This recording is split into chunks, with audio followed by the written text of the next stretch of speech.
Now, there was that one last question of you brought up of destiny.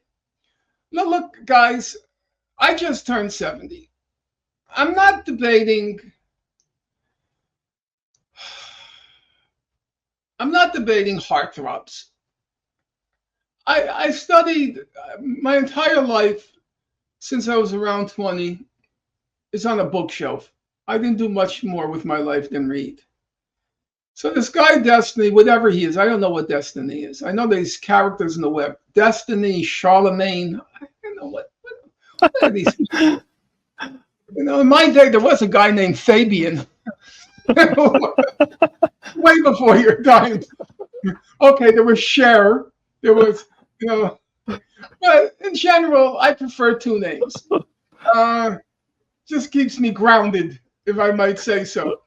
So this character Destiny, he wants to debate me, People say,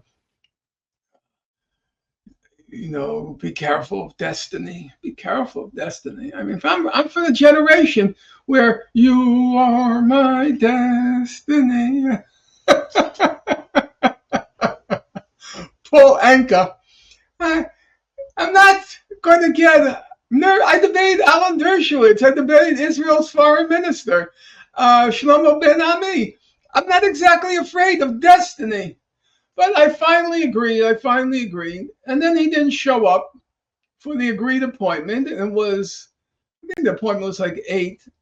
And then at 1:30 a.m., he wrote me, sorry. No, Guy, don't talk to me that way. What do you think? I'm one of your groupies? I'm one of your flunkies?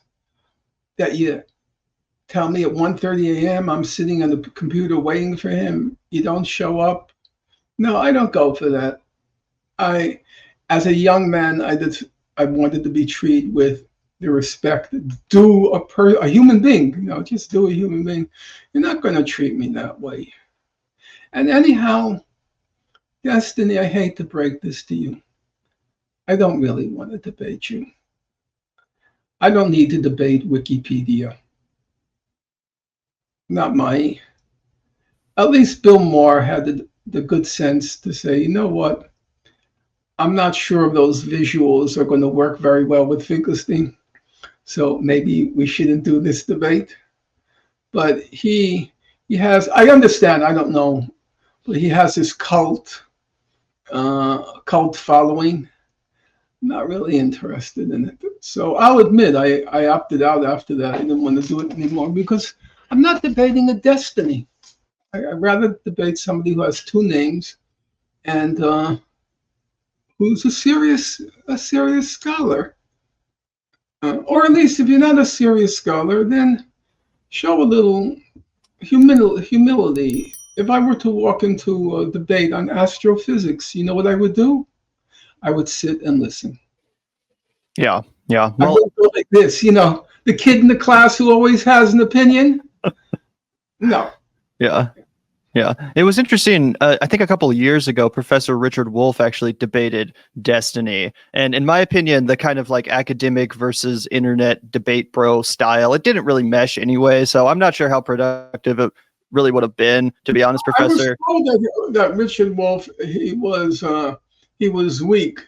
There's a reason for that. And you have to, I would like to try to convey the reason. The reason is there's a tendency to only speak to the converted, and then you just don't have a sense of how to answer the arguments on the other side. I don't do that. I don't speak to the converted. I think I've always believed that the devil's advocate function is a very useful one because it forces you to confront arguments which otherwise you would ignore or wouldn't have even occurred to you. That's why the greatest scholar in the Nazi Holocaust, he's since passed, his name was Raoul Hilberg. He taught at the University of Vermont, and he was by a wide margin the most knowledgeable in the Nazi Holocaust. And oddly, he said, I think Holocaust deniers serve a very useful function. And he said, because when you operate within the framework of a community, Holocaust scholars, then you take all of the foundational assumptions for granted. You don't look at the foundation. You look at the building blocks in the foundation because everybody agrees on the foundation. It's where they disagree is the building blocks. And Hilberg said the useful function of the Holocaust denier is they don't accept the foundation. And so they're constantly looking for holes in the arguments at the base. And he says, guess what? They come up with things. They come up with facts which aren't always easy to answer. So he was, even though he was the world's leading authority in the Nazi Holocaust by a wide margin, he believed that the Holocaust deniers serve a useful function. And I think it's the same principle with devil's advocates in general. Remember what the phrase means, devil's advocate. The devil, a satanic figure, but says Hilberg, listen to the satanic figure because they may have something of interest to say. And one of the problems when you were in my generation was the Marxist-Leninist left, the Maoist left. You tend to talk to yourself or to the choir, and you forget how to argue with original arguments that you've not really contended with. So I was told that Professor Wolf didn't easily carry the day with Destiny. Yeah, Destiny. He's just a unique. He's just kind of irritating on the microphone. You know what I mean? It's interesting the meshing of the two styles. One person very polite, the other person not so much would be kind of my analysis to that one. But Professor Finkelstein, we thank you so much for joining us for the hour today. It's been an absolute treat to learn from you, and we really appreciate you taking the time out of your early afternoon to come and chat with our audience. My pleasure, and best of luck to you guys. I do watch your show. Oh, really? To the extent I watch the web, which is when I'm doing exercise in the evening, I have to choose something, and you're one of the people. That's a huge honor. That's crazy to hear. Thank you so much for saying that. I know you guys. Don't. Well, hope you appreciate the content, Professor. And, just on the subject of the devil's advocate. The problem is you two guys were with me. You were so respectful, and it seems you were so fearful of this encounter because I've never seen you quite so proper as you are.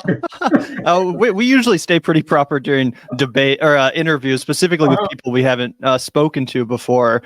But if you're ever wanting to come back, we can definitely get into some areas of disagreement. You said a few things during the course of this interview that I would have liked to have delved into a little bit more, but I didn't want to sacrifice the opportunity to ask some of the questions that we wanted to. So again, if you're willing to come back, we'd like to, shout some disagreement.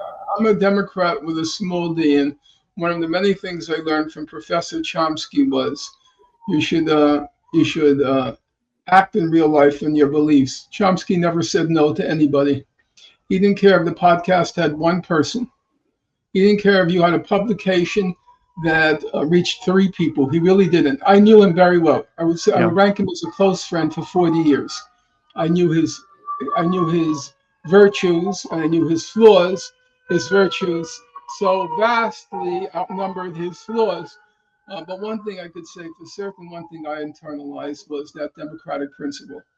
You treat everybody with the respect that a human being deserves. So, okay, guys. Well, we really appreciate it. Yeah, thank you so much.